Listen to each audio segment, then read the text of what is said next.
DC Comics have told Marvel that they own Machine Man. What? All right, wait a second. Okay, but when I read on a little bit, I was realizing, holy crap, they've got an in on this one. Okay, so earlier this week, took a look at when DC Comics realized that Warner Brothers owned lots of intellectual property that they could turn into comic books, even though they didn't do a lot of it. But got Mad Max, Hanna-Barbera, Lost Boys, Django Unchained comic books out of it.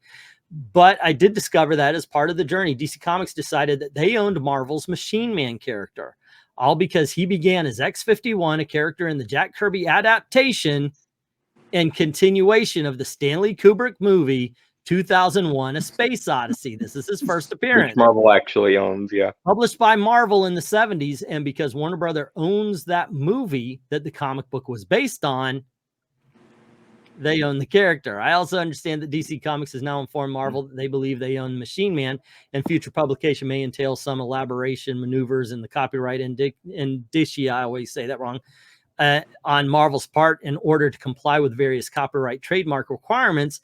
And also DC Comics might just reprint the 2001 adaptation by Jack Kirby if they feel so minded. Marvel, the best solution here, let DC call Shazam Captain Marvel again, and you can keep your thing, and literally everyone is happy. That would be a great compromise. Let me see how this goes here. Okay, so Jack Kirby wrote and penciled both adaptation 2001: A Space Odyssey and the 10 issues series which followed in 1976, and the project was part of the agreement of Kirby's return to Marvel after working for DC Comics in the Fourth World titles. Kirby incorporated additional dialogue to the adaptation from Arthur C. Clarke's novel and an earlier draft of the screenplay. In issue number 8, he introduced Machine Man, who gains sentience and, thanks to an encounter with a monolith, takes the name Aaron Stack and tries to hide among humanity. When 2001: Space Odyssey would soon come to an end, but the character was given his own series and reportedly named Machine Man due to naming conflict with an ideal toys named Mr. Machine. Okay, so what do you think? Does DC and Warner Brothers have a leg to stand on here? They do, but I don't know if it's going to be worth it to them to like take this all the way, spend all that money on core It's stuff. too small of a character for it to be a big thing, I think. But like I said, the best possible solution to this is Marvel gets to keep this thing, and DC gets to go back to calling Shazam Captain Marvel, and everyone is happy. Well, the only thing, Captain Marvel's name has been drugged to the ground so much, I don't know if that would help Shazam out at all. But I still would like to see it, of course. It would make the continuity make more sense and everything, but eh. Okay, so let's see. Comic cover variant says Glenzer, or Koof variants, which has more. Yeah, covers, definitely covers. And Maranya, I know we don't live in a world where there's meritocracy in the behind the scenes anymore. I was talking about in a world where we could once more have things make sense. You would have someone decide what the best cover was, and that would be the cover. End of discussion. Let's see. Disney copyright strikes. Look this one up. The Steamboat Willie thing? Disney pulls Steamboat Willie YouTube copyright claim amid Mickey Mouse entry to public domain. Yeah, Mickey Mouse has entered into public domain, the Steamboat Willie version. Right. But they are actually going after people. Because Disney still has the trademark as long as they use the character, and they use the character in the current logo for the animation studio, so they... well, here's the thing. A lot of people decided to jump on it. They've even got a horror film already. Yeah, the horror versions. Yeah, I don't see that seeing the light of day except for on pirate sites and leaked, because Disney will crush it. Well, it's a B movie anyway, and I think that's part of the point. I think they might get away with it on the basis that it's so far away from the way Disney uses it that no one could conceivably mistake it. It uses the word Mickey and Mouse. It ain't going. So let's see. Update January 5th. On Friday, Disney retracted the copyright claim on YouTuber. Oh!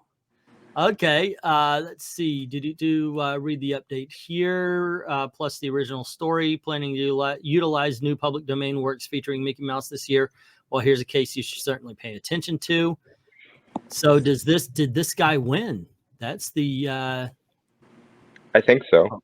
Oh, okay. I went to look up the story and they said, give me your email and all that kind of stuff. That's interesting because I know they stuck a copyright claim on it, but if they lost it, then, you know, I mean, hey, I will. It might actually stick. Out for it though. Yeah, it might stick. Well, they've lost Mickey Mouse. Yeah. I'm of two minds of this. I get that if it really does work, if Disney fails on all fronts, Mickey Mouse is going to be passed around like a hooker at a freaking Doobie Brothers concert. It just will not be good for him. And then people are going to tire of him and walk away. But,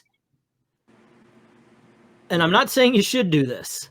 I haven't done this myself, but I'm pretty sure if you Google Mickey and Minnie bang Winnie the Pooh and Eeyore somewhere, there is a picture, a meme, or something along those lines on the internet. Fan art has been made. It's the internet. I've been watching Thug Mickey T-shirts walk by me and at the dirt malls forever and a day now, for 20, 30 years now. Lest we forget all the memes that make fun of Xi Jinping. Also, yeah, with Winnie the Pooh, there has been so much stuff out there that is just Mickey out of character already.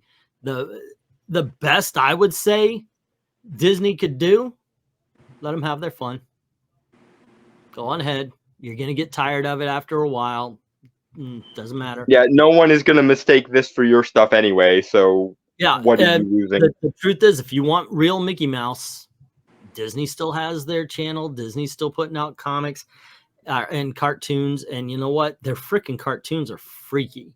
I did a couple of reviews over at my now damn near defunct Disney channel that I did reviews on. They look ugly. It's also only the earliest possible version of Mickey. It's not. Yeah. It's not any of the later versions. So they have to keep it on model, otherwise they will get sued. Moran is saying DC does not have a leg to stand on unless you go by the derivative character based on licensed property idea, aka instant original character in a Trek book for DC being used in Marvel. Okay. So I still wish they would come to terms so we could have Captain Marvel back. So there was a character in the DC Star Trek that when Marvel got the right, whoever had it first created a character and it crossed back over when the other company got it. That's what I'm saying. Okay, I get it. Well, what does this mean for all the Doctor Who license books? Because Marvel held the license for Doctor Who for a while, and then they lost it, and I believe IDW currently has the rights to the Doctor Who. It would seem to me that if you create a new character in service of an already existing IP, you own that character, but not the universe in which it plays in.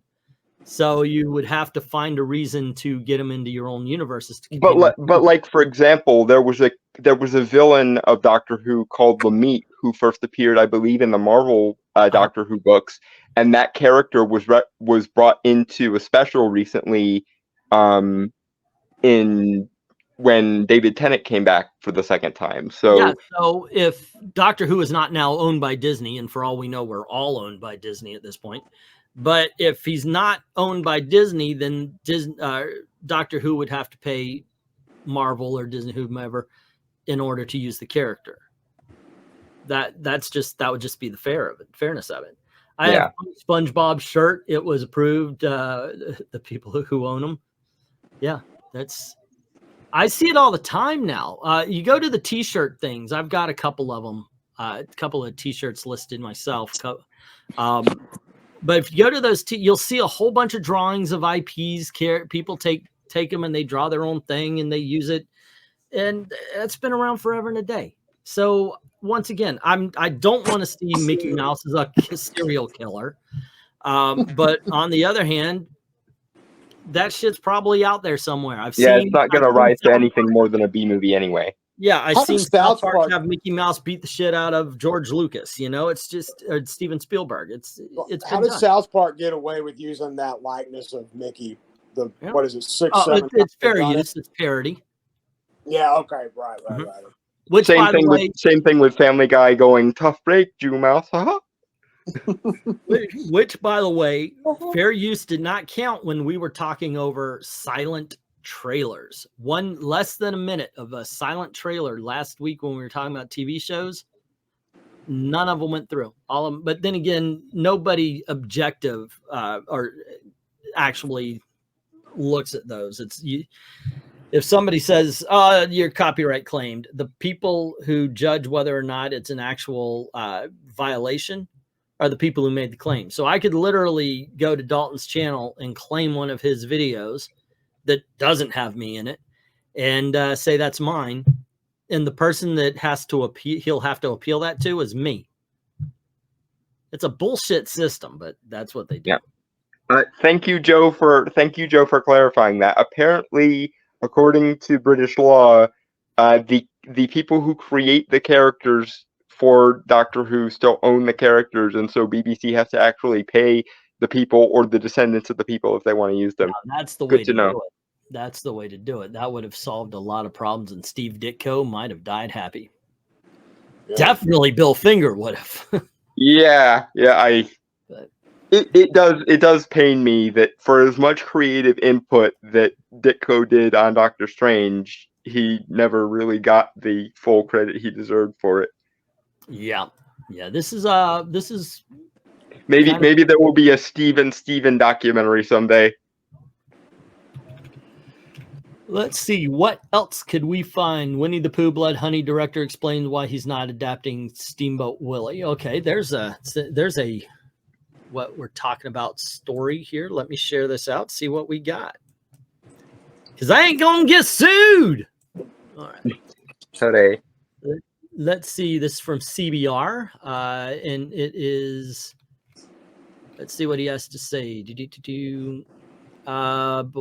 Realizing he has opened a Pandora's box of opportunities, promises to horrify audiences with adaptations of other storybook IP. He said he's steering clear of Disney properties. He warns producers eyeing to adapt Steamboat Willie should think twice about the prospect. The character is now in public domain, but this doesn't mean Disney can't crack down on anyone planning to squander the IP. People think it's an easy thing to grasp and just grab hold of, but there are big issues, which I think they're not aware of. He said he noticed problems with the adaptations announced recently, many warranting legal action from Disney's attorneys. He cites the recent experience as the reason why he's not making Mickey Mouse Steamboat Willie movie. There are things which we had to deal with Winnie the Pooh behind the scenes that were quite big, and I think Steamboat Willie projects might get a bit of a shock soon. We didn't want to go near that character, and the director avoided IP issues by basing Blood and Honey on A.A. Milne's Winnie the Pooh instead of the Disney one. Yes. By the way, how did they fare with the mean one as per a Grinch spoof, basically? I never saw that one, never heard of it. I mean, I have heard of it, but I'm just not even interested. So Undead Quinn is saying Disney is ruthless in legal battles. Okay, so this happened. This really happened about 30 years ago. There was a school that painted a mural on their cafeteria wall. I don't know if your schools did it. Our schools, we had Fat Albert when I was a kid. Fat Albert was on our cafeteria wall. Hey. And our school did it, but it wasn't any IP characters, I don't think. Okay, so there was a school that did Disney characters. A freaking kindergarten had their Disney characters muraled onto the wall, and Disney said, "You give us our toys back." And they sued the school and had them take down them. The school wasn't making money on it. It was just a mural. That's it. And Disney told them, yeah, no. Well, there was an even more recent case that is honestly even more morbid than that, which is family wanted their son's favorite character was Spider-Man, and he died. I don't remember how he died. I think it might have been of cancer. But they wanted a Spider-Man emblem on his tombstone, and Marvel threw a hissy fit over it. There you go. I would have done it. I mean, if the guy who was making the headstone was okay with doing it, just do it and let Disney suck an egg. It's good. It's good PR to let them, like, stuff like that would have been good PR to let alone, I think, if nothing else, especially in the social media age in which we're currently swimming. Like, good PR is hard to get, as we all know. So get it where you what can. What you have to worry about is then a lot of kids wanting that and a lot of kids doing that. So, but the thing is, it doesn't hurt. It doesn't hurt Disney to have a kid have their favorite Disney character on. I mean, it's kind of cryptic, but you know, hey, look, my kid loves Cinderella, so here's Cinderella. But you know, I don't know. I mean, it's macabre, but which is more macabre? The fact that a kid who loved Spider-Man wanted Spider-Man on his tombstone, or his parents did, or that they tried to when Disney wouldn't let them use it. I would go for the second one is worse, in my opinion. You would have to think the guy who made the tombstone called him. Is this legal? Ah, good point. Yeah. How would they know? If the guy making the tombstone doesn't say anything, then Disney don't know unless they're walking up and down graveyards and somebody goes, you know, and then what are they gonna do? You need to take down this. Is he gonna kick it over? God damn it, that's ours. Yeah, taking a gravestone off a dead kid's grave. That's gonna age well, Disney. You either take the tombstone off, or we're gonna dig that child up and move him over so that doesn't represent nothing but what Disney wants it to represent. I don't know why I gave him a country accent. because they are behaving like stereotypical, like, fat cats or like Texas Rangers in a bad Southern movie, like Gomer Pyle and so on. I'll put my foot so far up your ass, my toes will become your eyeballs, boy. You better take that Spider-Man tombstone down. All right, Disney got pissy when a kid who died cancer was to have Spider-Man on his tomb. Yeah, we're talking about that here. And Otis is saying University of Miami trademark claimed the U on Union Paris High School. Is it drawn in a different way, I guess? Disney is walking through graveyards of their prophets. Yeah. I know what. Let's have an Indiana Jones movie, but he's 80. Yeah, I got a great idea. Okay, so what we're gonna do is we're gonna have Indiana Jones meet up with Short Round. Remember him from? Ke Huy Quan. He is kicking ass nowadays. That sounds awesome. You know what? I know we should get that director who's famous for that thing, and the director comes in. Logan. You know what would be better? Let's get a snarky female character that nobody likes. And she'll be the star instead of this guy that everybody who loves the series loves.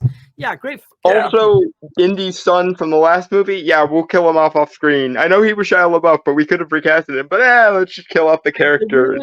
Give Indy a reason to be depressed. Serious? R. Lee Ermey died now? R. Lee Ermey died a few years ago. Oh, okay. Oh, I guess because I'm doing the thing. Okay, I was like, wait a second. Yeah, okay.